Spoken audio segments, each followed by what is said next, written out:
everyone. Good afternoon. Thank you all for coming. Thank you all for joining us in this webinar series that we all are putting together in partnership with the UK government in the names of the UK DIT, the Department for International Trade, the UK Embassy in Angola, the London Stock Exchange Group, the Angolan Cables, the UK Angola Chamber of Commerce, as well as um, uh, AFIZIC, which is the Africa Financial Investment and Conference. Thank you for all. Thank you. We should be having an interesting crowd today as well. Our panelists are very distinctive in their different fields and in the different places of work. So we're very happy to have the ministers. We're very happy to have, which I will be introducing in a minute. If you all allow me, I'll just take 1 minute just to explain of what this webinar series is going to be about. So this is the very first of a series of 7 sessions that we're planning on having. The very first one, which we are very focused on the 2030 development goals of the United Nations. So we're very excited to be able to also be a part of this change that is happening global, actually. So, and Angola shouldn't definitely be different as to any other country in the world. We'll hope to have, and throughout the series, also distinctive panels in terms of ministers and having business leaders, as well as champions of other industries, whether it be in the financial sector, energy sector, in various sectors that are key to the country and are key to our development in Angola. As for us, we're a small academy. We're just started. Our very much ethos is to again very close related to the 2030 goals. We expect to be able to also provide a very soft and guidelines in terms of how can Angola move towards this sustainability issues, whether it be on the financial sector or also in the education. As I previously said, we have around 7 webinars, which the very last one is going to be for our closing, for certain dates to be expected as well. And this is our partners, as I've already mentioned, and obviously on the 9th goal, which we're going to be very much discussing this afternoon. So thank you all. I'll now introduce the panelists. We have Minister Graham Stewart from Minister of Exports of the UK. We'll also have Minister of Transportation, Ricardo Abreu. We have Her Majesty from the Ambassador in Angola, Jessica Hand. We have Antonio Nunes, who is the CEO of Angola Cables, and Suni Gopal, who's also here to give us some very interesting views when it comes to on the investment perspective side. Suni is the manager at the Barak Fund Management. So without further delay, I'll leave the floor to UK Minister Stewart to give a few words. Well, thank you, Rui, and thank you to the Academia Santa Catarina for inviting me to speak to you all today. It's a great pleasure and privilege to be joined on this call by Angola's Minister for Transport, Ricardo Abreu, as Rui's already commented. This webinar series is an opportunity for us to celebrate and increase awareness of the fantastic opportunities for trade and investment between the UK, Angola, as we forge new paths for ourselves in an ever-changing global economy. And as Rui said, we need to make sure that Angola is there to benefit from all the developments in that global economy. That's one of the reasons I spent a great deal of time last year helping organize the UK Africa Investment Summit, which I was delighted Angola played a full part, which took place in London in January last year. And we're determined to raise our engagement, not least in Angola, and be a true partner in what I expect to be a fantastic development story in Africa over coming years. I think the plans for 3 cutting-edge hospitals to be built in Luanda and Cabinda over the next few years through a joint British-Angolan partnership will, I hope, come to symbolize the rich potential for this relationship and the benefits that it brings to ordinary Angolans. Once constructed, the Mother and Child Hospital and the Pediatric Hematology Institute, both based in Luanda, as well as the Cabinda General Hospital, will provide hundreds of beds and specialist care for thousands of local people. Designed, planned and constructed in unison between British firm ASGC UK and Angolan partners, these hospitals will help boost your government's work to develop Angola's medical resilience at a time, it has to be said, when the value of such capabilities has been brought into such stark relief globally by the impact of the COVID-19 pandemic. I'm delighted to say that Britain's Export Finance Agency, UKEF, which comes under my ministerial responsibility, has played a key role in helping to bring this project to fruition by providing ASGC UK with the support it required to put its capabilities and expertise at Angola's disposal. Together with medical capabilities, the COVID-19 crisis has also underlined the critical importance of diversification in underpinning economic security and the need to integrate sustainable solutions into all aspects of economic and development planning. None of us want to have all our eggs in one basket. British firms stand ready to provide our Angolan partners with a full range of world-class resources you may require to help advance your nation's programme of economic change. From design, construction and project management to tech, renewables and financial services, we want to deepen and strengthen our economic partnership with Angola in different sectors right across the board.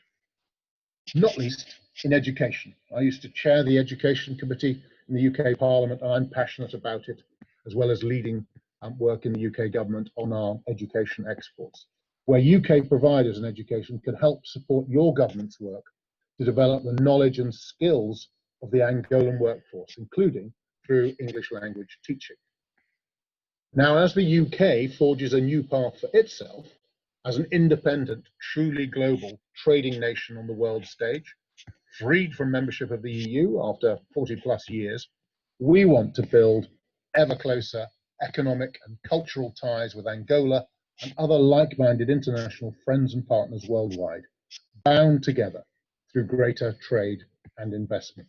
That's why the Department for International Trade, my department, is providing the help and guidance British businesses need to expand their operations in key industries across Angola, from energy to agriculture, education, and mineral extraction. And we're building, I'm pleased to say, on solid foundations, with trade in goods and services between our two countries growing by nearly 18% last year alone to £878 million. From engines to pharmaceutical products to financial services, we share an economic symbiosis which is destined to go from strength to strength into the future. But I know that we're capable of much, much more. Together with the brilliant hospitals project, which I've already mentioned, we're exploring a range of other opportunities to drive this flowering economic relationship forward. We're working closely with our Angolan counterparts on both a bilateral and multilateral level to help achieve this goal, and we very much welcome your recent application to join the Commonwealth. Now, as you may know, the UK became the first large global economy to commit to achieve net zero carbon emissions by 2050. In fact, we legislated to do so. And we applaud the Angolan government's decision to ratify the Paris Agreement on greenhouse emissions and hope that the ratification process can be completed quickly. We look forward to working closely with Angola in preparation for the UN Climate Change Conference, COP26, which we will host in Glasgow next November. Britain is leading the world in creating some of the most innovative renewable energy technologies of the future. We've cut our emissions in this country by more than any other major economy since 1990, and yet grown our economy by 75%. Tackling climate change is not, doesn't stop you also growing your economy and building the prosperity of your people. We would like to bring our knowledge and expertise to bear as we work alongside our Angolan partners to achieve your development goals. We are potentially, notwithstanding the rise of trade tensions and barriers, there's a golden age for global trade and investment in the years ahead, particularly in the dynamic African continent. For those nations with the ambition, dynamism, and determination to embrace it and seize it. And I think the UK and Angola are perfectly placed to thrive in this rapidly changing world. And I think we can do more together than we have done. And we at the UK end should do more, and we plan to do so. By working together, our countries can share our strengths, pool our resources and expertise, and so create closer and stronger bonds of prosperity between us, as well as unlocking economic potential on both sides. This fantastic webinar series is an opportunity to celebrate the deepening bonds between us, to work side by side as Angola turns its vision for strengthening, diversifying, and developing its economy into reality. Thank you all very much. Thank you, Minister. I would now like to welcome also Minister Ricardo to say also a few words, please. Thank you very much, Honorable Minister for Exports, Mr. Graham Stewart, Your Excellency, the Ambassador to Angola, dear panelists, participants to this fantastic webinar, distinguished guests. It's a great pleasure and honor to be part of this inaugural session of webinars organized by Santa Catarina Academia. It's a great opportunity, and allow me to congratulate the organizers as well and sponsors. It's a great opportunity for us to share the recent developments of the Angolan economy and the way we are looking in the implementation of several reforms in order to achieve the economic development objectives of the country, partnering with policymakers as well as potential investors to our economy, helping this effort for the diversification of the economy, and obviously in this period that we need to start implementing strong post-COVID economic plans. It's obviously extremely important for us to join forces with UK, with all the expertise and capacity that the country has in order to support our development objectives. We've been obviously dramatically impacted by this COVID. We were coming from a recession period, and more than ever, it's time to start preparing for this new normal that will allow the Angolan economy to be more diversified and stable. So we are very thankful for this opportunity, and we are here willing to share ideas and visions how we could join forces with UK with all the trade and investment capacity that is around for the coming years, allowing Angola to become and sustain its position as a leading African country. Thank you very much. Thank you, Minister. Thank you for the kind words, and definitely great to have you here again. Kick off right when we move in. I would like to just to allow our participants to know that there's obviously translation happening. We've also informed earlier, but it's just always great to everyone to know there's also translation. So for our Portuguese speakers speaking attendees, please be aware that this is happening, and there's going to be instructions on the Q&A and on the chat of the platform. So I'll start off, and I guess I'll kick off this very interesting conversation for us this afternoon. A little bit on the past. To be honest, there's a travel through time, if you may. These two countries, our two countries, Angola and UK, are, as you say, our bond has been for a very long time. Actually, it dates back from the 1970s. I would say, first comment slash question to both of you ministers is, how do you feel in terms of building up this partnership that has been for a very long time, since the 1970s? We now are facing a very different paradigm in Angola. There's a time to reinvent the country. And this comes at a very interesting time where the UK is also reinventing itself. So I believe I find it very interesting to know how these two very different countries that have been partners dating for a very long time now, that are going through their different shifts in types of way of being in the world. How can these two giants actually reunite and take a path moving forward in the next, say, 20, 30, 40 years from dating today? So I'll allow Minister Graham, please. Okay, I'll go first. Thank you for that excellent starter for 10, your exam question. I think the first up, and congratulations to you again for setting this up, we've got to talk to each other, haven't we? I mean, the truth is, contact between our countries, I understand it, has not been as intense, as regular, as meaningful as it could be. And this technology makes it a little bit easier. I mean, it's not quite the same as being in the same room, but this technology does allow us to start to build a relationship, know who each other are. So we need to talk to each other.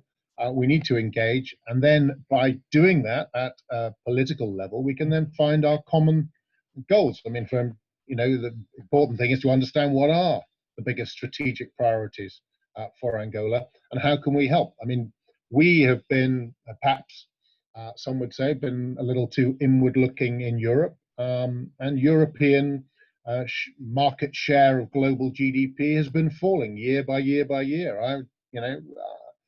Our departure from the EU wasn't something I actually voted for, but if I've got a job at the Department for Trade, it's to align UK business and trade with the fastest growing parts of the world.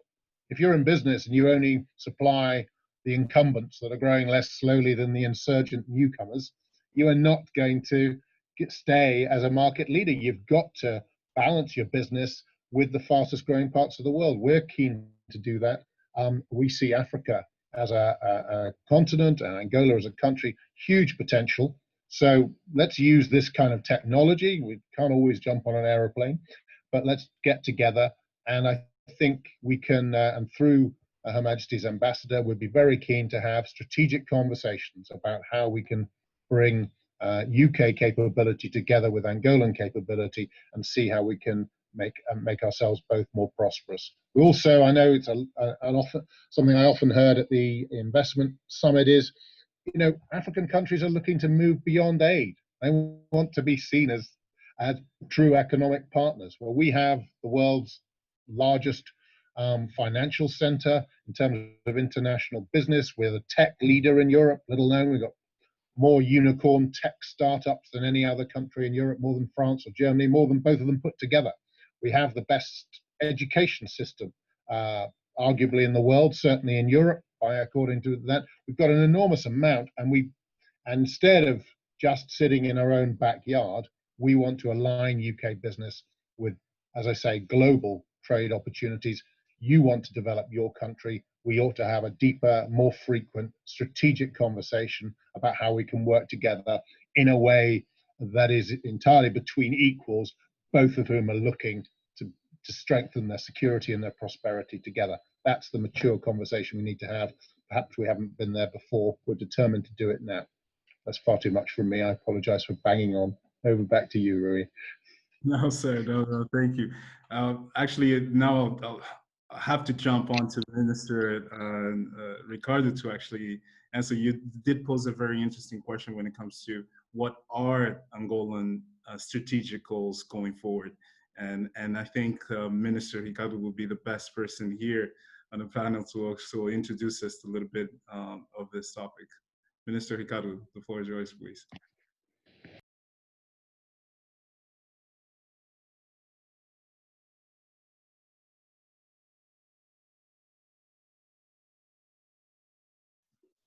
I think it's some problems with the Yes. connection of Minister Ricardo, but one of the things I can say to the Minister Stewart is that the bridge is done. Okay, so we are digital connected since 2012 already, and because of this pandemic, now we are using our capabilities in terms of digital bridges that is being built already for a quite long time. So in fact, the infrastructures are done, so we have to potential all the relationship that we have been building in a small way, but probably we have to increase that.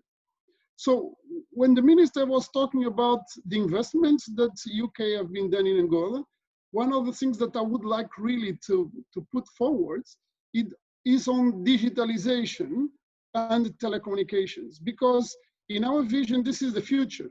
This is all the economic future of the world will go into the digitalization, and we do need some capabilities in terms of Angola on that particular field.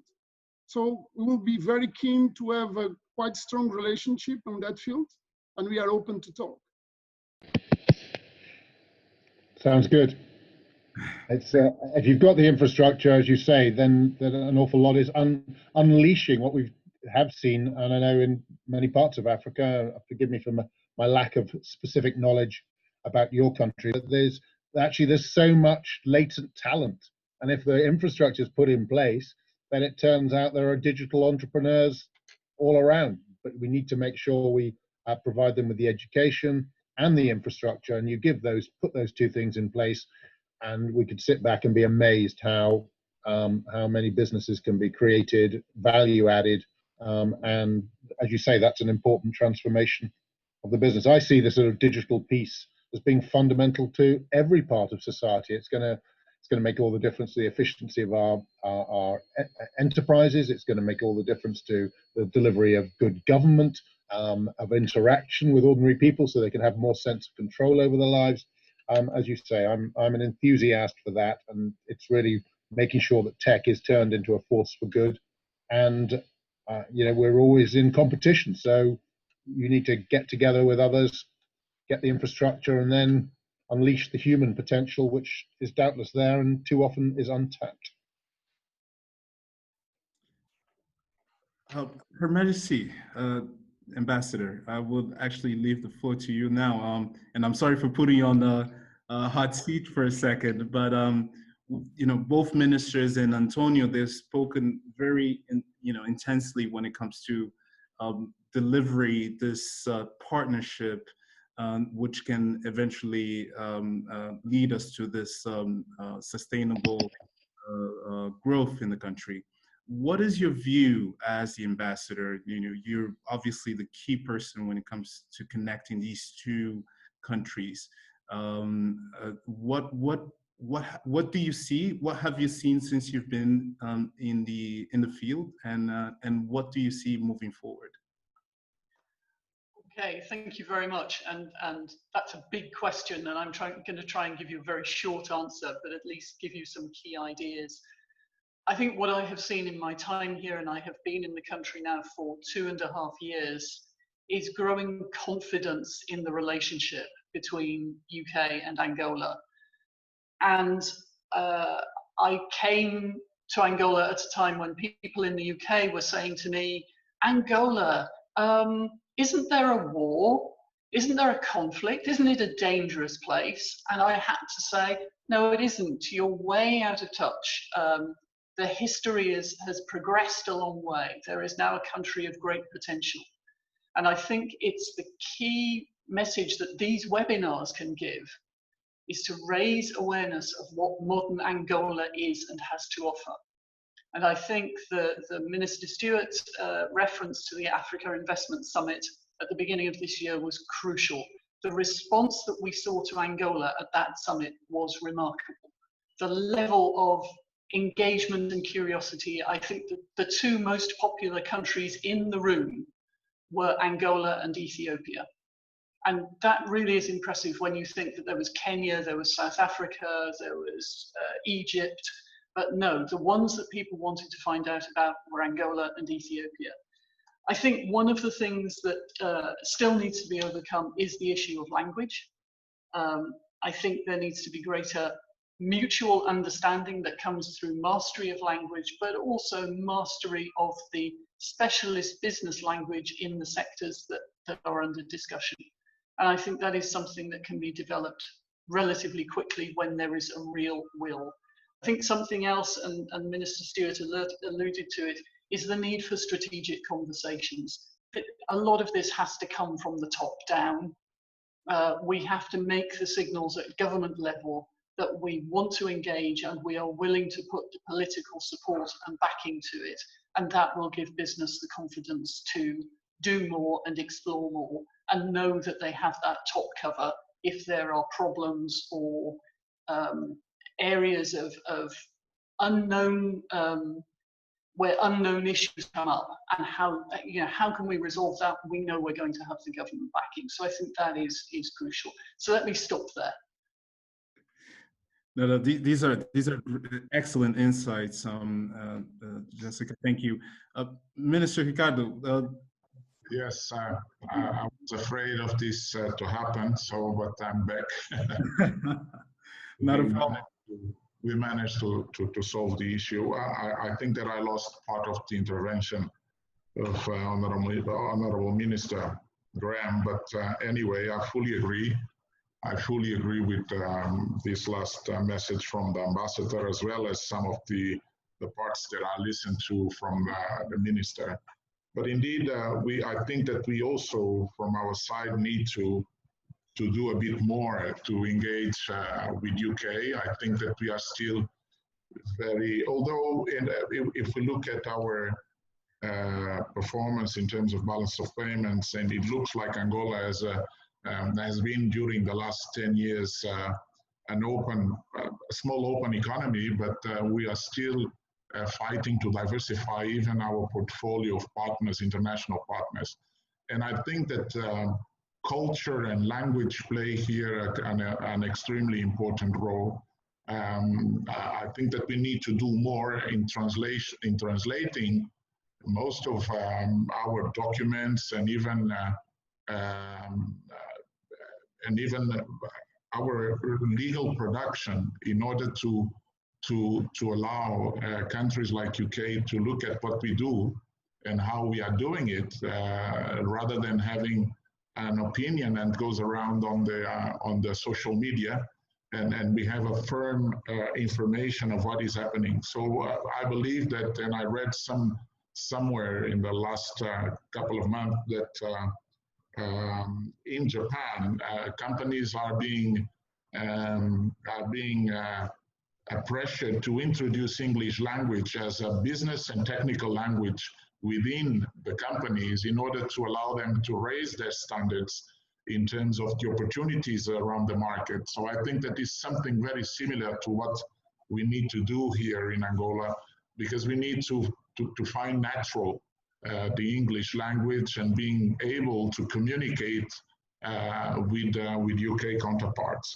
Education can also play a big role. I think that we need more from the British Council, as well as the leading education institutions in UK to liaise with the Angolan institutions, not only universities, but also technical and training centers here in Angola, to allow the language to be reasonably comfortable to everybody. It's not a ministerial level discussion, it's people to people, interaction that will allow us to be more connected and more easy to do things together.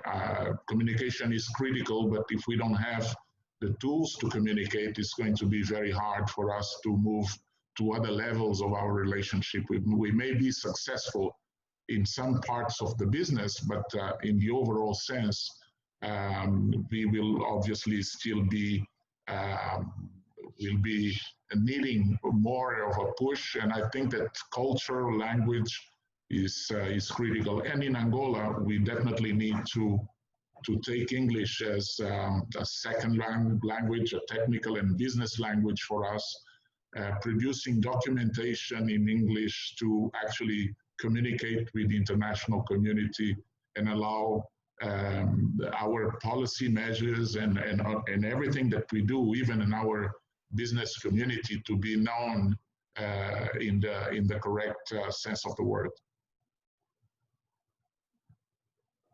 Thank you, Minister. You've brought up a very interesting subject, and I think Minister Graham wants to jump in as well. Please, sir.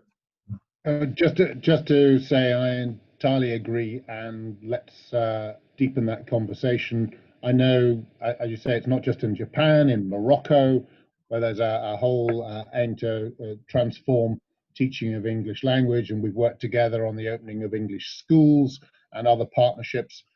This is just the sort of conversation we need to have, I think, Minister. And I'm afraid I've now got to go, but can I thank you all very much, and particularly you, Minister, but congratulations to you, Rui, for making it all happen, and to our ambassador. But very much hope this is the start of a conversation, and look forward to reflecting on what the Minister's just said now, and making sure that we carry that forward. And I know Her Majesty's ambassador will be delighted to do so on the ground, and I look forward to working and liaising with you for more going forward. And thank you very much indeed.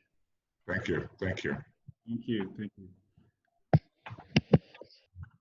There's two things that were very, that I can see that were very similar to what both places, both countries are actually looking for. But I think, which Minister Ricardo put it in a very interesting way when it comes to education and language. We definitely do not want to feel that we're lost in translation somehow. And I think we have been lost in translation for quite a while. And it's important moving forward to change that paradigm. But a very other key important into this is investment. So I think I'll jump into, and Cindy, I'll jump to you on this. You know, Barak Fund Management has been a company that has invested very heavily in Africa. You currently have around $1 billion, I believe $1 billion under management, of assets under management. So it will be very interesting to know from you.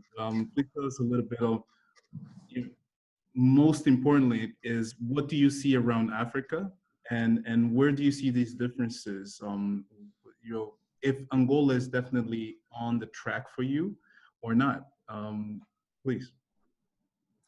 So maybe I'll start with the second part first, really, in terms of your question. So as Barak, we have just under $1.3 billion of assets in Africa alone. So our mandate only focuses on Africa. In terms of us investing in Angola, we've looked at a number of projects. So just to put into perspective where Barak focuses on in terms of investments, our largest fund, we have 6 funds. Our largest fund is a trade finance fund, which is about 800 of the total AUM, $800 million that is.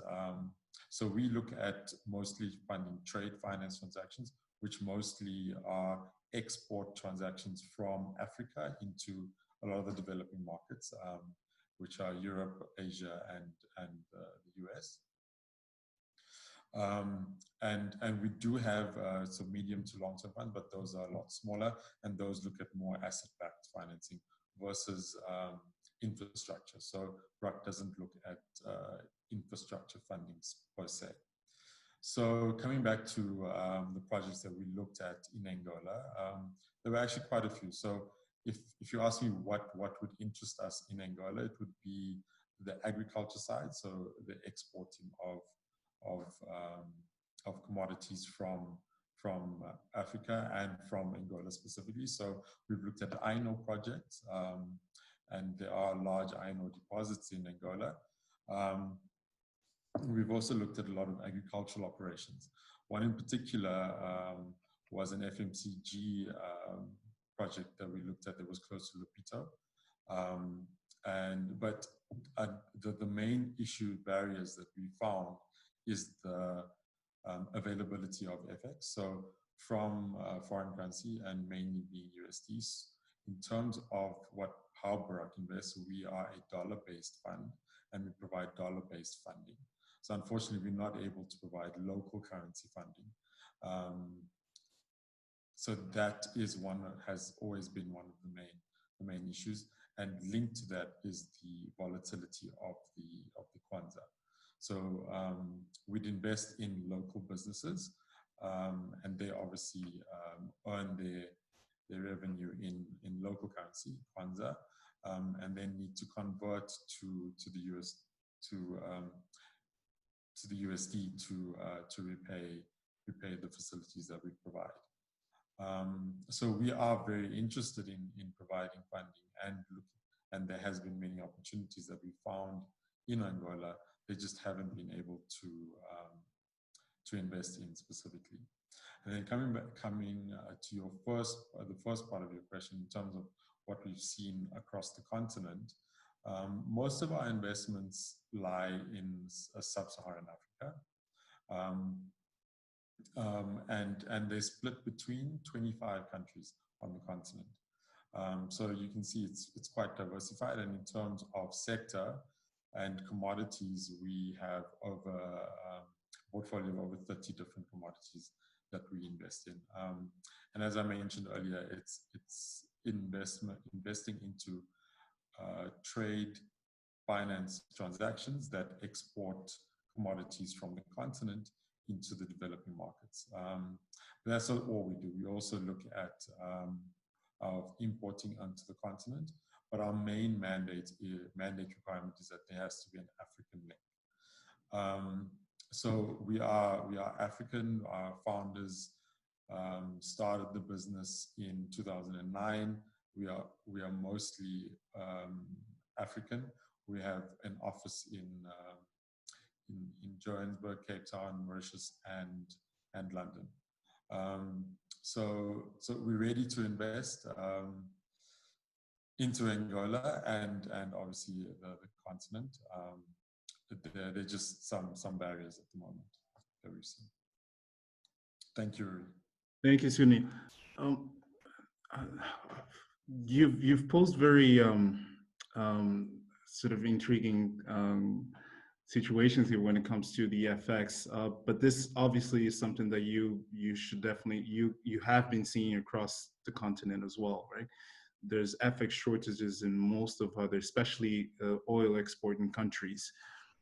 So I guess my follow-up question, and this will directly link to what you're saying, but I would also like to also bring the Minister Ricardo to bring his views on this. So Angola as a country is heavily dependent on ports when it comes to international trade. And you have the port of Cabinda and Lubito, for example, and obviously Luanda, which handle around 90%, if not 90+% of the country's total imports. So my follow-up question, Sunil, please, which won't be to you particularly, I will hand on to you in a minute, but I would like to hear from Minister Ricardo is what is the government thinking in terms of moving forward? If this is, we're looking at 90% of our international trade through these ports. Are there investments going through this area of infrastructure? If so, you have right here on the panel a investor who says that is willing to put also invest its capital. Is there is there opportunities? Are there opportunities there for companies such as Barak to actually engage with you? Yes, I think that we need to also to put this in perspective, because the diversification of the cargoes in Angola needs to be understood in terms of how we were able to develop the port management strategy around the country. As we know, the Angolan government in the past and mainly after the period of war invested significantly in what we call the Reconstruction National Plan. And most of these public investments were also the drivers of the Angolan economic development. And we were able, and successfully, I would say, we were able to put together a reasonable number of infrastructure, not only on the transport area, but in other areas that allowed the country to move a little bit higher from the destruction that we were facing coming out of the war. But the problem here is not only the reconstruction of this infrastructure, but also the business models that are surrounding those infrastructures. And that's where I think that we missed a bit in terms of the timing to revamp the economy in the overall sense. So if we look to the Angolan imports, you are perfectly right when you say that 90% of our imports are concentrated in 3 ports. But the issue is not only ports, it's logistics. It's the overall logistics approach that needs to be addressed. And to do that, we definitely need to have the engagement of the big logistic players around the globe to support the strategy of the government when the government invested in this infrastructure with public funds. And that's where I think that we missed a bit the timing to do that. So in our legal framework, for instance, the landlord port approach is established in Angola since 2012. So, but we were not able to extend the concessions framework around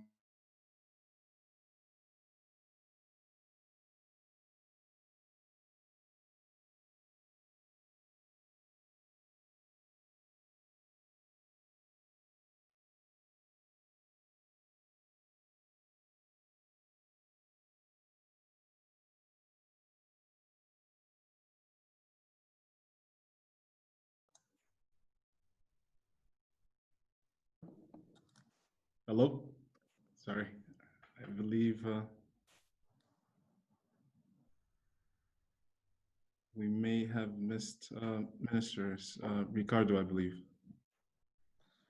Yeah, but maybe Sunil, if you.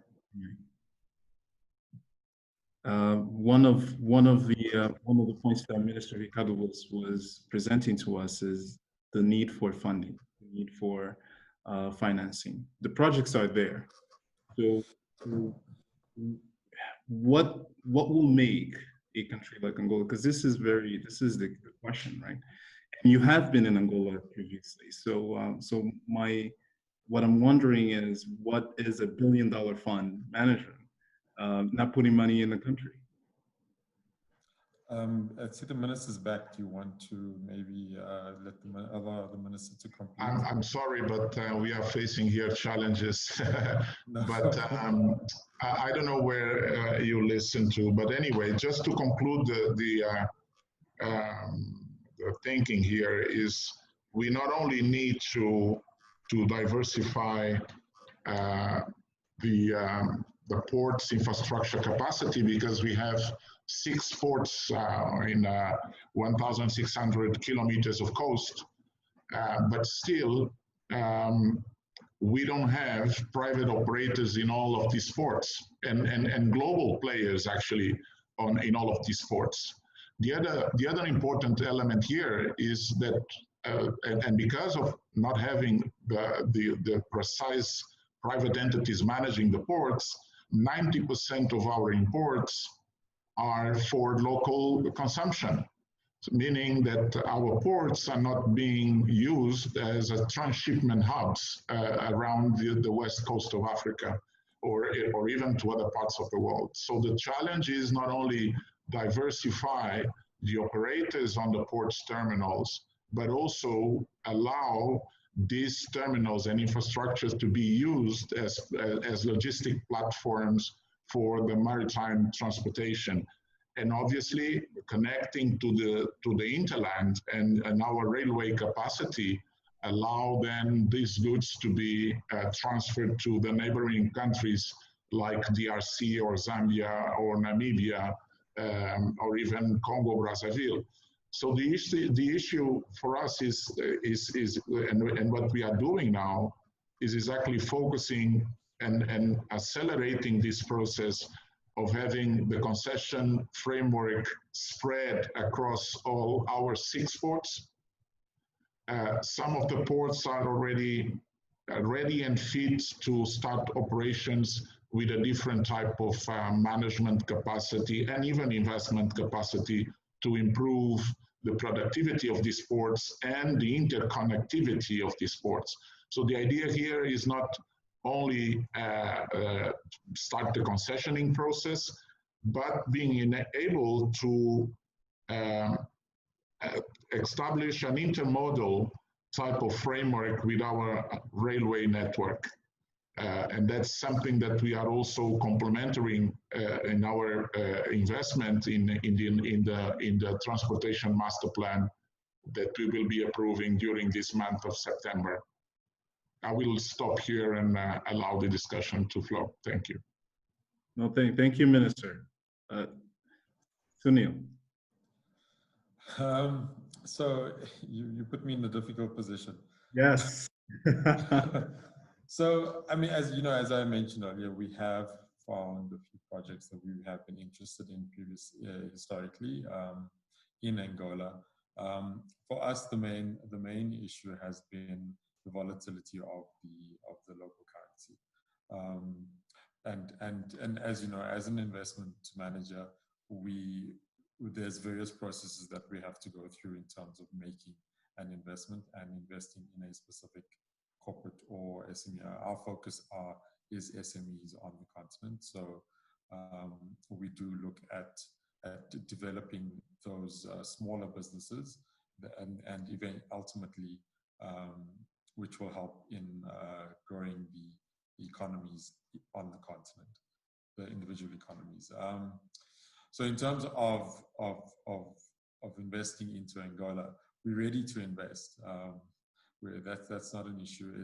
It's really just being able to get comfortable with the risk that we are asked to take when investing in that. It's good to know. It's good to know because we have Minister Ricardo saying he needs the funding. So it's good to know that. So I mean, I agree with the minister. And you mentioned previously that I visited Angola. This was in 2017. It was when I was at Standard Bank. So before I joined Barak, I was at Standard Bank, and there was a number of infrastructure projects that were funded by the bank during my tenure there, and we were very happy to take that risk. The structure of those transactions were covered by a lot of the export credit agencies. So that allowed the bank to take the risk of the Angolan ministry. So that's a very feasible way, and you'll notice that a lot of the infrastructure development projects that take place on the continent are funded by large commercial and international banks with the ECA backing behind that. So I agree with the minister. The development of the infrastructure in the country is one of the first aspects that will assist in bringing in foreign investment, and that you'll see that with all the countries on the continent. That's the first thing, is create the infrastructure and the investment will come. Improve the policies, prove the infrastructure projects and back them. I think that's the most important thing, is for the ministries to back those projects and ensure that the financiers and the lenders can see the backing to give them comfort to be able to provide the funding required. And obviously the relations with the larger countries, which Minister did mention as well, is the global investor base as well as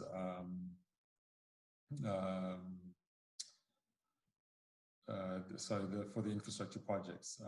Those are important for the country and will bring in the foreign investment.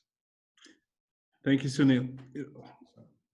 So far, we've spoken about this global link, essentially, between Angola, UK, and Angola in the world, and obviously, and how can a country such UK can partner with us and support us in this road. But there's a key conversation here that Minister Ricardo has put very well when it comes to education and communication.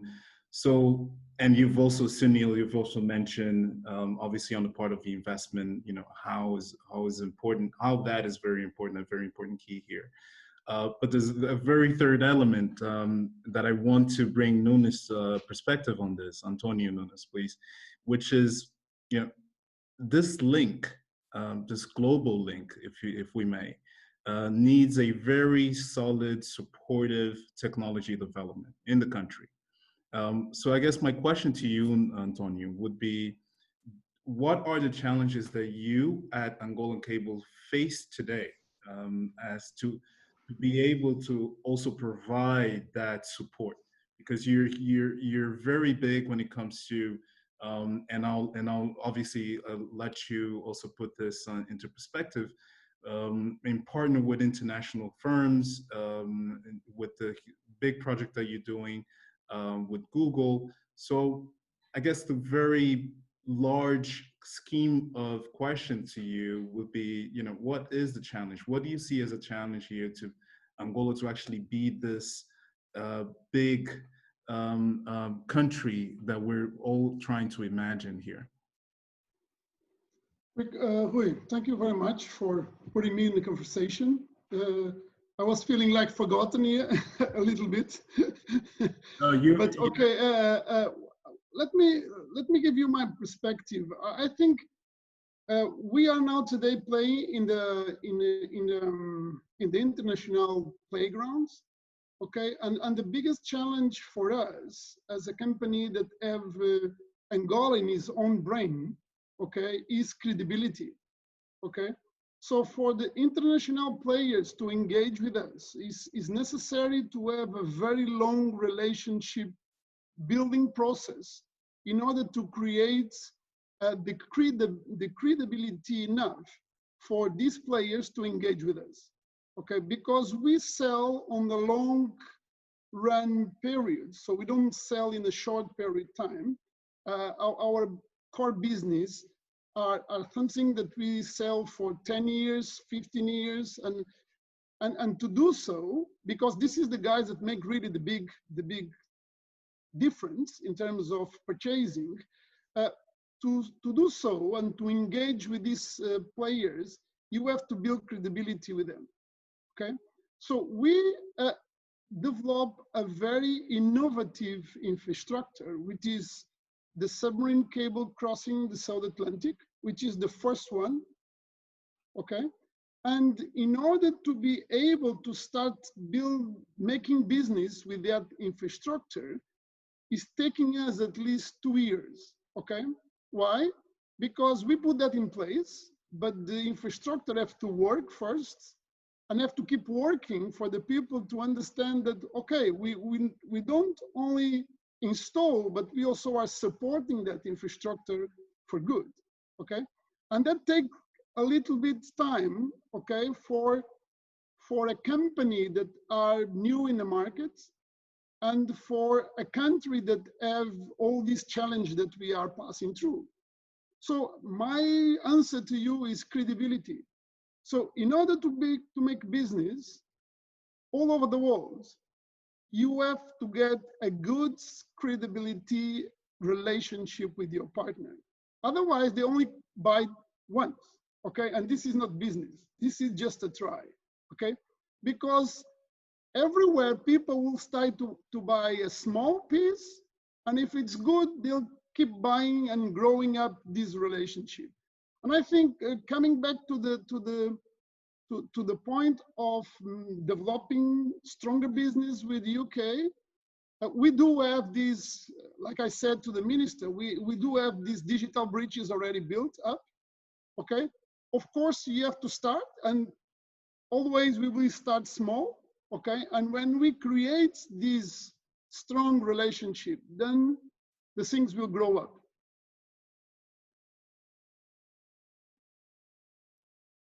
Nunes, you've touched on a very sensitive subject here, and one that is actually not just sensitive, but definitely important when it comes to business. And this goes across the industry that I'm very much passionate about, which is both on the financial industry.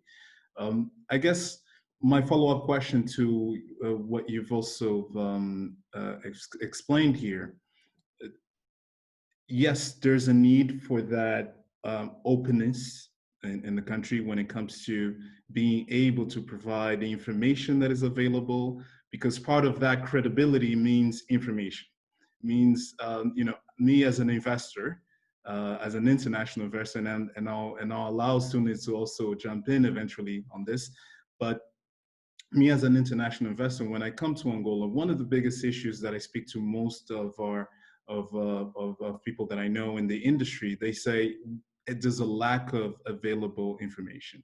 It's very hard to get across. We don't really know, you know, who is providing the information. Is it credible, the information? And parts of that means that there's, along the line, technology needs to be there to enable that to happen. Do you see Angolan Cables as a key driver here when it comes to that paradigm shift from a very opaque country to a more open, to a more information, data available place to invest in?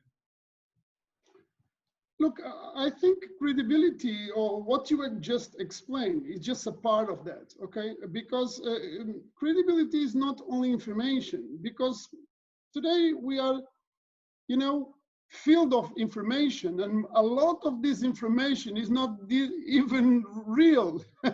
So I think information is not only credibility. Credibility is not only information. So credibility is that when you promise something, you have to do what you promise, okay?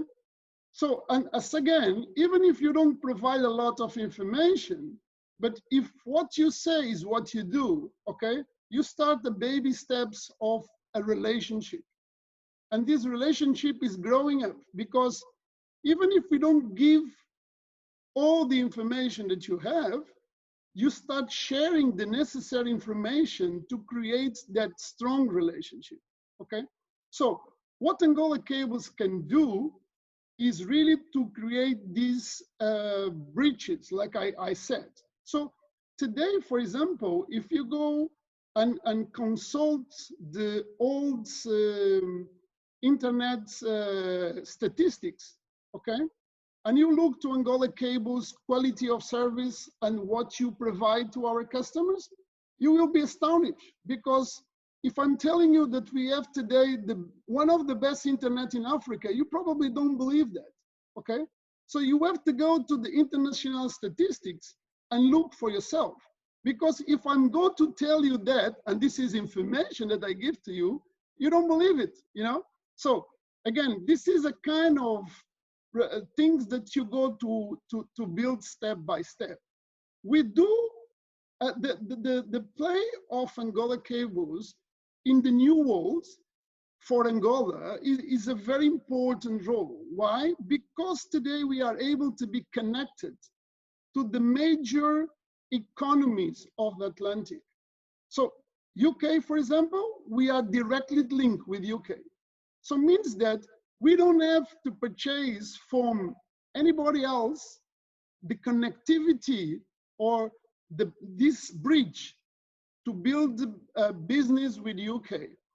And this is not a stopper for us anymore, because in the past, in order to come to UK, we have to pass through Portugal or to Spain. And of course, every time that you touch one of these points, you have to pay a fee, right? So today we have a direct link to UK. We have a direct link to USA. We have a direct link to South Africa, a direct link to Brazil.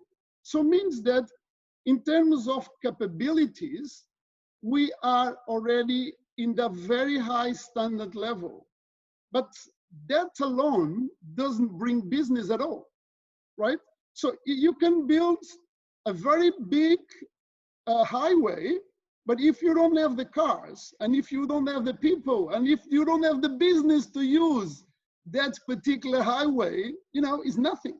So, of course, in order to promote the economy and in order to promote the business, you need the highway. And this is what we have done. So we have built already the highways of communication, and we are ready to go. So now we need incentives. You know, we need create capabilities for the innovation. For example, about financing, okay? So it's very interesting. I have been in many, many forums that the people are saying that we are investing in Africa, okay? And my opinion about that is that's not the real thing that people are doing. Why? Because every time that a finance bank or a finance institute wants to invest in Africa, we are talking always more than 10 million of investment. So it's very good to invest in ports, of course, because you know, investment in a port are always bigger than 100 million.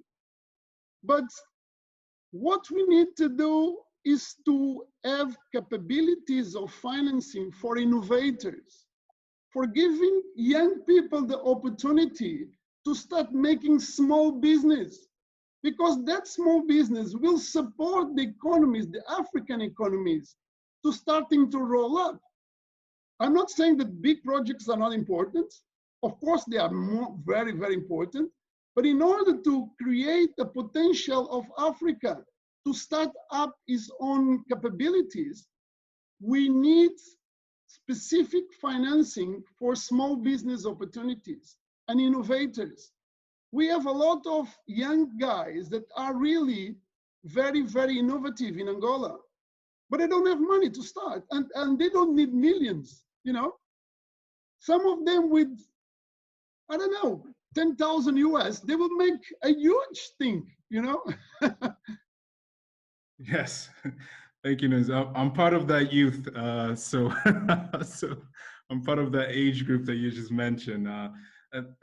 I'll jump into Ambassador Jessica. Can you tell us a little bit on, and I think Antonio has made very important notes here when it comes to innovation, and the UK has obviously a huge, you know, big hub when it comes to innovation and infrastructure investment. How do you see that partnership there when it comes to support this innovation progress that Angola needs at the moment? Thank you.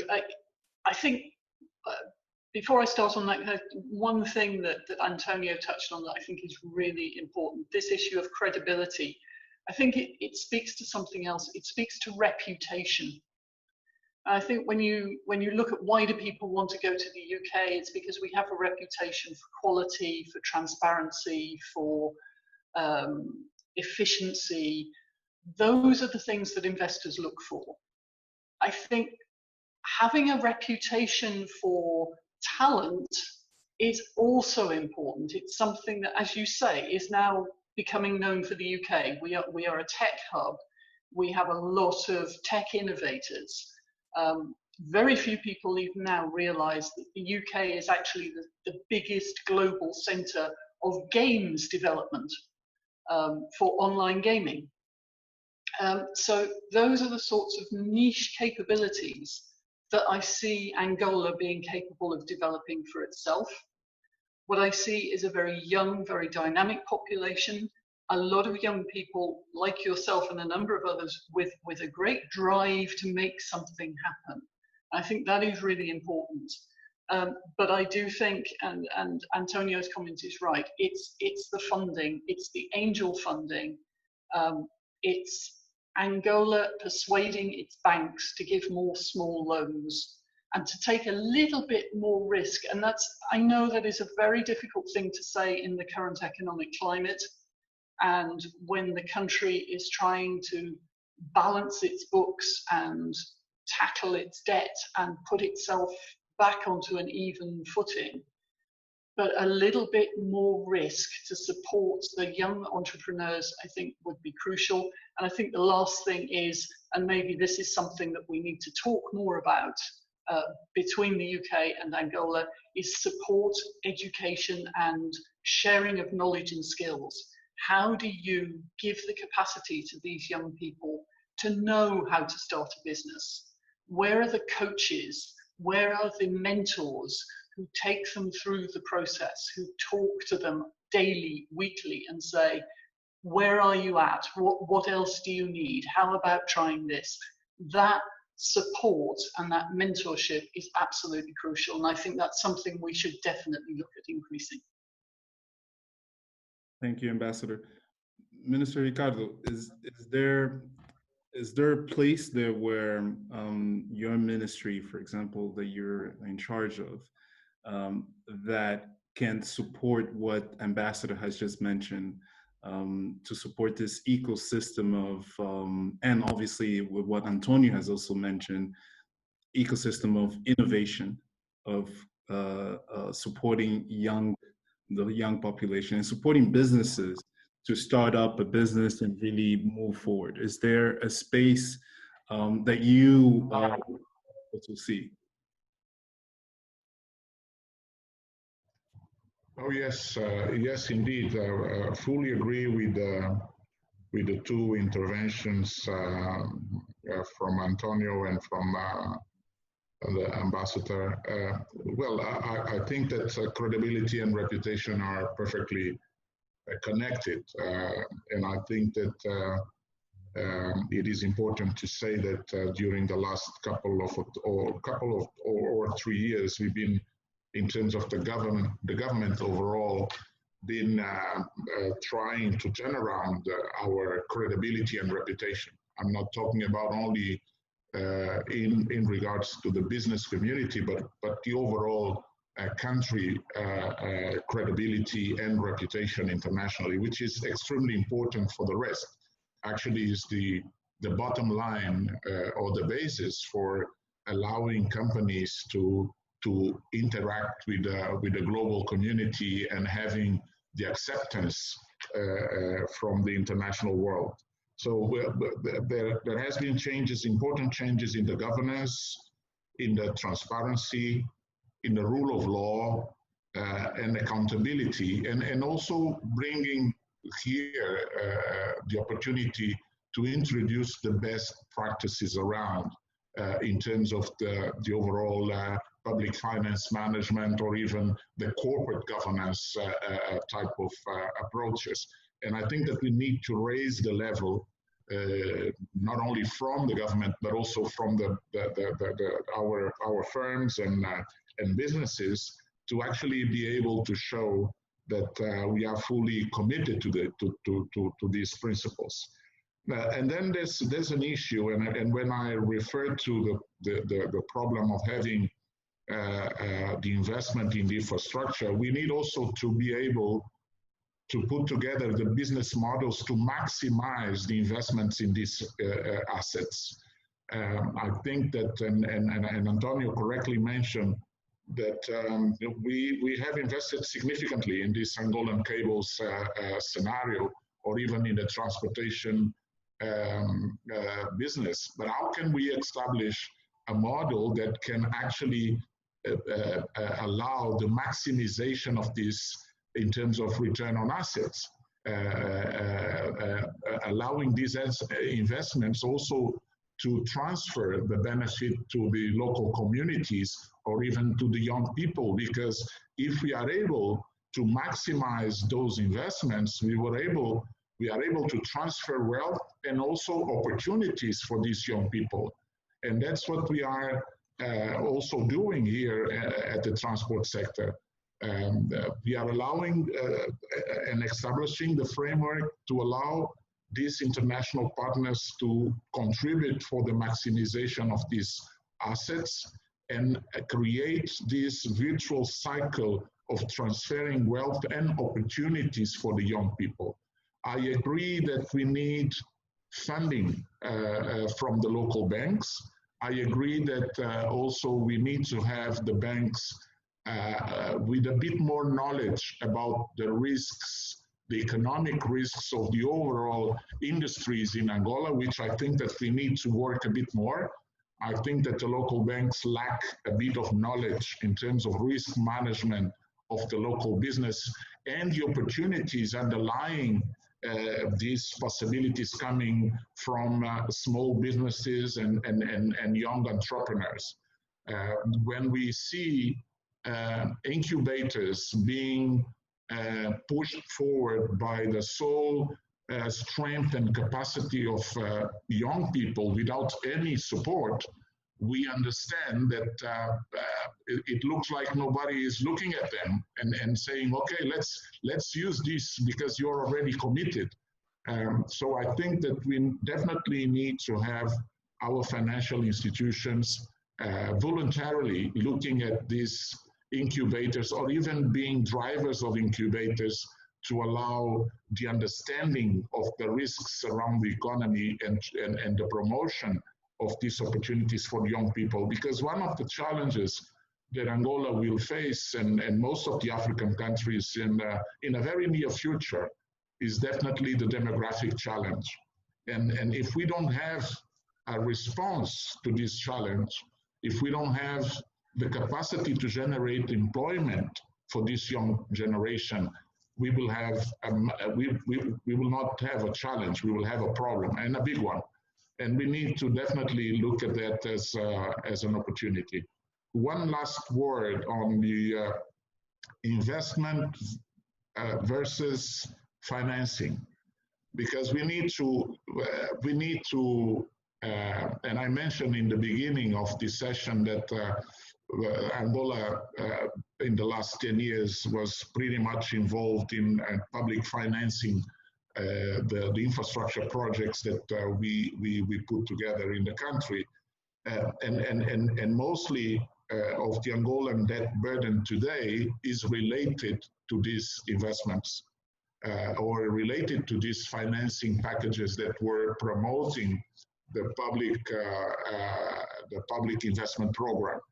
And we need to turn that around. We need to allow the country to position itself with credibility and reputation to allow exactly investors, private investors, international investors, to do their own part, not in terms of financing itself or access to finance in terms of the government finance, but to corporate finance, to project finance, together with local partners, young or even mature local investors as well. That's the shift that we need to do.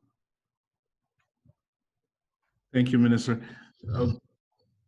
Ambassador, I'm very keen into hearing from you when it comes to obviously this great need of pushing forward the youth. But before I move on to you, I just want to hear from Antonio, his perspective on, we've spoken about being able to provide a somewhat of a platform where the young people can take advantage of and really thrive and grow. Has Angola Cables been this, what Ambassador Jessica has mentioned previously, been this mentor, this entity that can also be a supporter of the youth. This is really not our core business, of course. Okay, we are a telecom and digitalization operations, but nevertheless we try always to create value, and when we are able to innovate, we are trying to. So one of the philosophies of the company is that if we help others to grow, and we are part of this grow, we'll grow with them, okay? Because probably is my own fault. I think if we are able to grow together, we are stronger than if I grow alone, okay?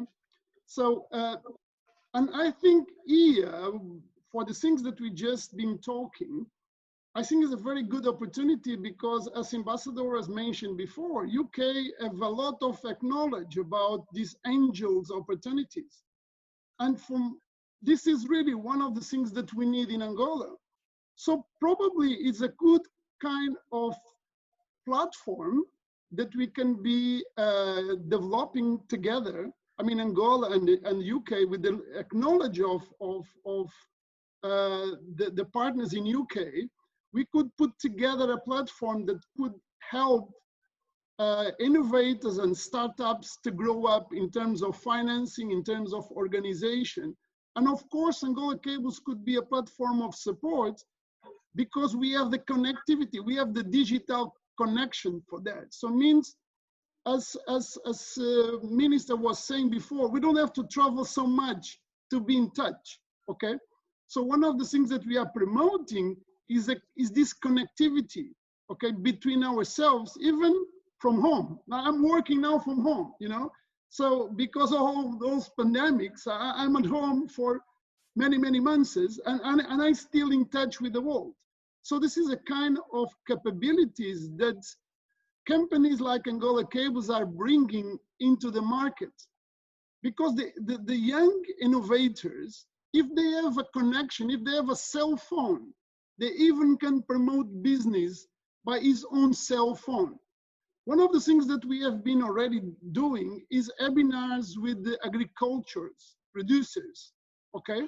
And we're trying to relate them with the Brazilian digital agriculture. Why? Because Brazil have developed a lot of things already in the digitalization of the agriculture, and we can be using that in Angola. One of the very interesting things that we bring from that is that even with the familiar agriculture members, they grow up his own business just because they got a cell phone there in the farm, okay? Because they become to be available of communication, so they could know what is the price of transportation, they could know what is the price of the chemicals. So for them, everything was growing up because we bring them the capabilities of digitalization. So of course, in that terms, yes, Angola Cables could be a very good support, okay? Ambassador also talked about gaming. British is developing a lot of gamers. We are supporting a platform of gaming because we have very low latency infrastructures that could promote connectivity from gamers. Because on my age, when we talk about gamers, it was a joke. Today, the gaming industry is bigger than Hollywood. Okay, so it's a big business. It's really a big business already. So in that terms, of course, yes, Angola Cables is promoting and can be a very good platform to develop this relationship. Ambassador, I have also a follow-up question from these interesting views that we've been discussing so far. So Angola has obviously a potential to become this a logistic hub in the region.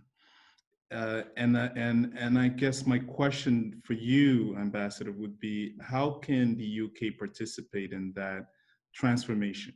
because there has been conversation about this, obviously, but it is important for us to also understand where can we find these type of supports, and I think the UK can, but please also enlighten us on this.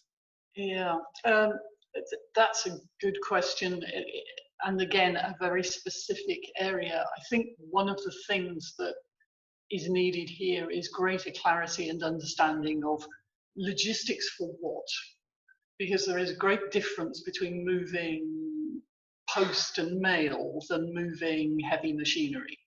So what are we talking about?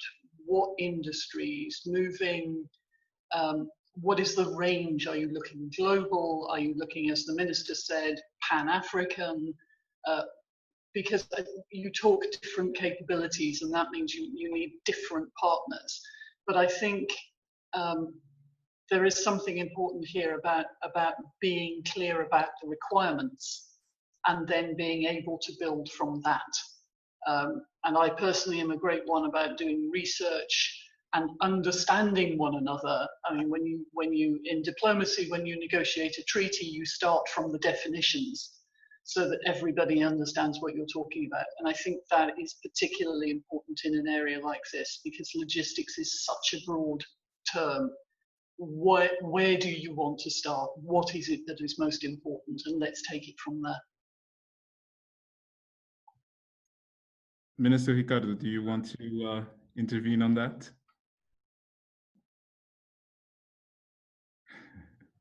Well, indeed, I think that we have here on that side some important opportunities, and UK has always been a very important player in setting the rules and standards of maritime transportation, and even the logistics around the maritime transportation, which is responsible for 70% almost of the overall cargo movement around the globe. So, and we need to be definitely able to engage with UK and UK firms and specialists to allow this understanding and putting Angola in the green flag for business and movement of goods.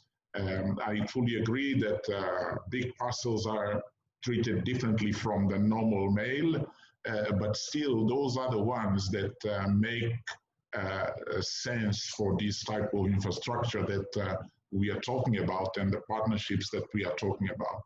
So I think that we have, I think, a very good opportunity to extend this communication and information sharing with UK. We will be in the coming months launching 2 or 3 important concession projects, which will definitely impact in UK, because one of them will be the Lobito Corridor Railway that was actually built by one UK citizen, Sir Robert Williams. So that will be definitely a very important opportunity for us to be able to enter in the UK window of attention, so we can also sell part of our assets. But let me come again to the technology and transportation. As you know, today most of the issues around the transportation or even logistics itself are very much related to technology. Most of the things are happening already under the technology window and the communications window. And having the young people coming together to help us, since we arrived here at the Ministry of Transport, we engaged with the young community of entrepreneurs, exactly to allow this interaction between the young entrepreneurs and the possibilities for development of technological tools and applications that would support the activity and modernization of the transport sector.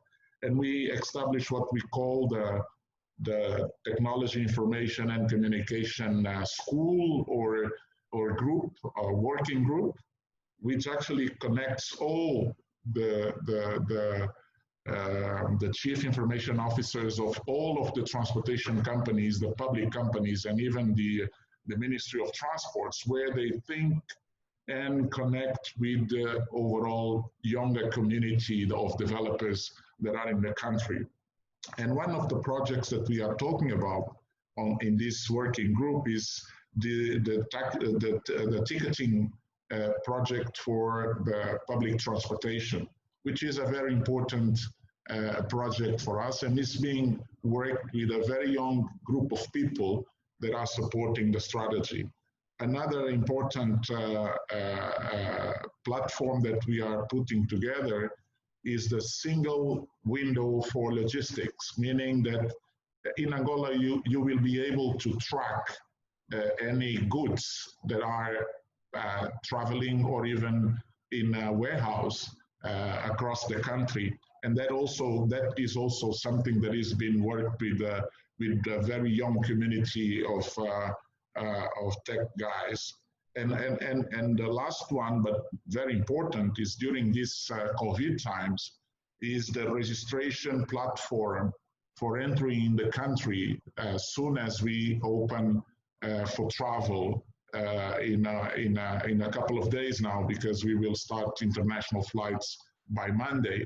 And this technological platform was actually developed by a very young group of Angolans that developed the platform, and we will be launching it very soon. So our proximity to this community is definitely key.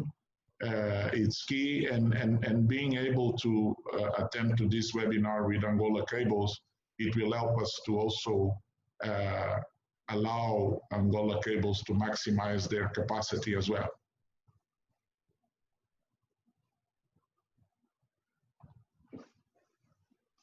Thank you, Minister. Thank you for that explanation. I think it's very clear to us this importance between technology, investment, communication, and how all these various different factors need to be thought of in a holistic way. They can't be thought of in their various different areas of activity. I will now, we have still a few minutes before we log off, and there's a set of questions that I would like to bring about that the audience has posed, and I think it's also important to get them involved into this. I will start off by you, Antonio. There's one question here for you, which is, in terms of the digital economy, how do you see Angola in the near future?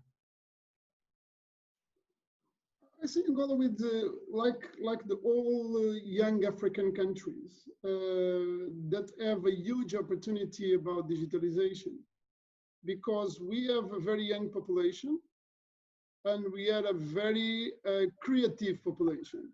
So if our young people starts to learn programming and telecommunications, we will have a quite brilliant future, because we have everything to be done is here. So we have a green field of opportunities.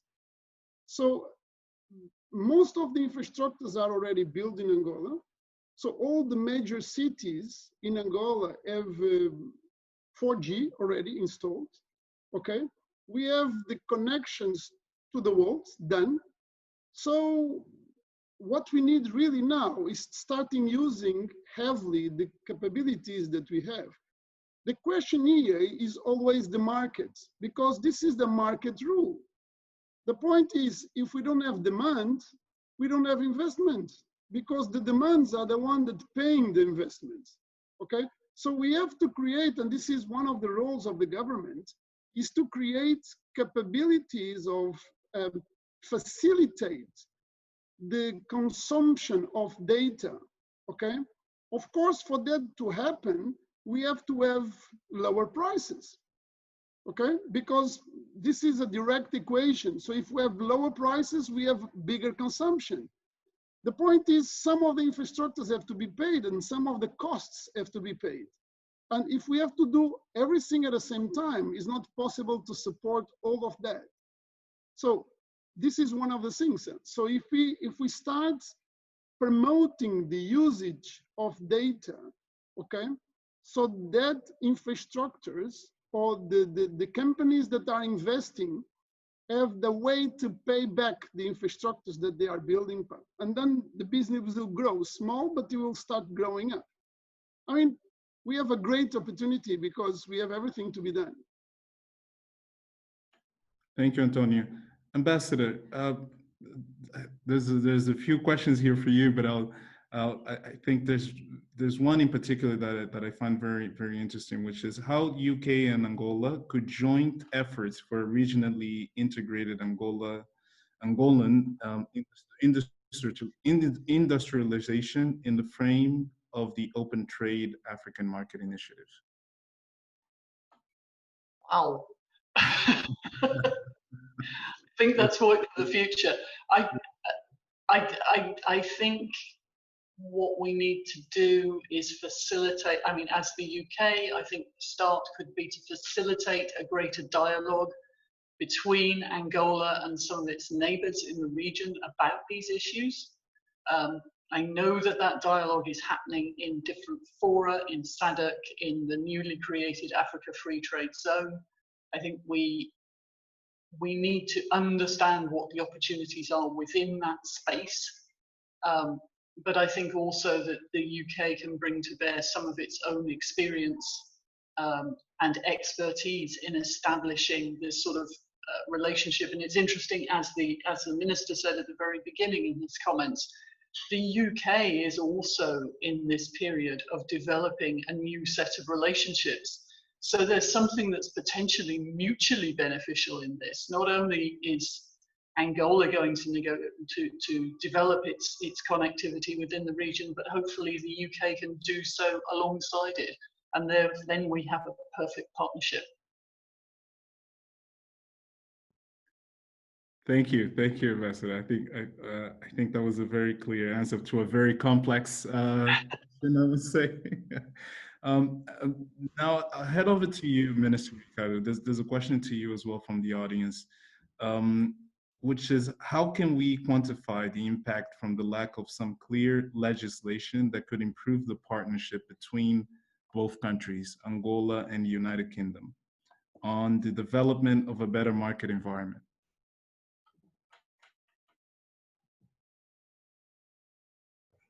Well, it's definitely a very good question, but very difficult to answer in terms of quantification or numbers. I think that putting in perspective the question, I think that the fact that and the ambassador was mentioned here a very interesting thing, which is exactly what we are looking for, is having UK supporting our own strategy of connectivity in the region and in the continent, and how can we then be able to have this connectivity between UK and the strategy to the interland countries and the African countries. And I think that with that, we definitely will be able to diversify significantly the economy. We will be able to generate much more jobs, definitely in the country, and diversify our exports, which is something very critical for the stability of our country. In terms of number, obviously that the existing, if we look at the GDP performance in the last 3 or 4 years, I would say that some percentage points of our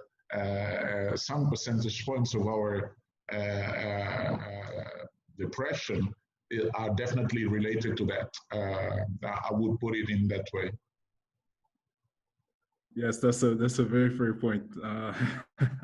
Definitely, if we were to look at the rationale is obvious, because most of the impact of being a single exporter economy is definitely on the GDP performance. So, and if we were able to have a much diversified economy, definitely we would have a smaller impact on the GDP performance. Yes, yes, indeed. I know we're running just a little bit over time here, so I would actually, before closing, I would like to ask our panelists if there's any few last words that you would like our viewers to know in all the different perspectives that you have. I'll allow Jessica, please, Ambassador, please. You're very kind. I think the only thing that I would say is we need more discussions like this. We need more forums like this. I think we also a little bit need to look backwards as well as forwards. Let's understand where we've come from. Let's learn lessons. Let's learn lessons from one another's experience. I recently read a book about the development of Victorian Britain, and it concluded that Victorian Britain, and that was the big motor of success for the UK, was built on 4 key areas: education, transport, industry, and health. Health primarily through the provision of clean water and good sanitation, because we were that basic. And I think those are very good lessons for the development of Angola. It's the areas that Angola is looking for. And the one thing I would add to that is, at that time, agriculture for the UK was given. We were an agricultural nation already. So I think that for Angola, agriculture is essential. Occupy your people, feed your own people, start using that as a potential export, and the potential is there and can be realized fairly quickly. And then work on the other aspects, but particularly education to skill your workforce, both intellectually but also in terms of actual skills, and transport and industry to start driving the economy. Thank you, Jessica. Antonio? Well, thank you very much. I think first of all, I want to congratulate yourself to be putting all this forum together. I think it's very important, as the ambassador said, we need to talk. Okay, we need to share ideas, we need to share concepts.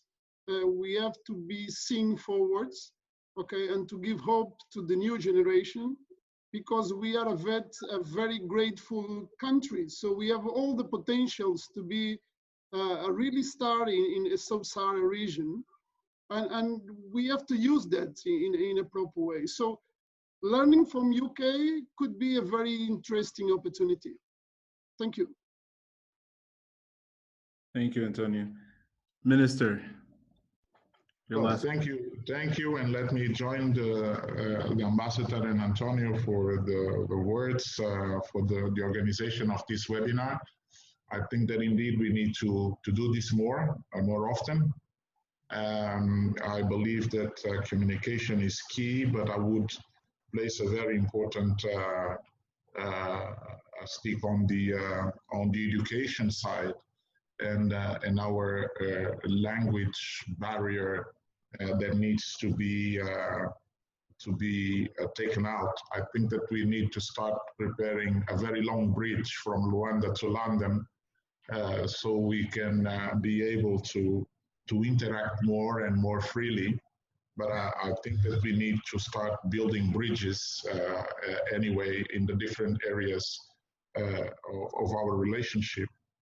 From our side, definitely we are working with our teams. Very soon we will be institutionalizing the English Day at the ministry, because we believe that this is a forum to have everybody thinking and talking in English and understanding the reason why it is important to have the language as our business and technical instrument. We will be also sharing more information. We have already been preparing most of our public documentation in the English language. We will be publishing a very important instrument, which is the master plan for the transportation sector of Angola. It's a 30-year plan, a long-term plan for the transportation sector. And on that plan, we will obviously see very clearly how UK can support the Angolan overall transportation and logistics strategy for the future. And pretty much that's what we would like to say. And thank you again, and congratulations for this fantastic webinar. Thank you. Well, thank you, sir. Thank you. Thank you for being a part of this. Thank you all to you, our panelists, for being so kind into spending more than an hour predicted with us. So it's definitely a great pleasure to have you and to speak with all of you. I just want to spread just a minute to also thank our partners in this again. The UK Embassy in Angola, the UK Department for International Trade. We also thank Angola Cables for being a part of our partners, the London Stock Exchange Group, the UNDP in Angola, as well as the FSEC and the UK Angola Chamber of Commerce. Thank you so much for coming. Thank you, our participants, for being very active. There's plenty of questions that were made to you. I'll be sure to also send to you individually, and we can definitely perhaps continue these conversations offline, I would say. So thank you so much for your time, and we'll be able to see you in our further events that we'll be having in the next couple of weeks as well.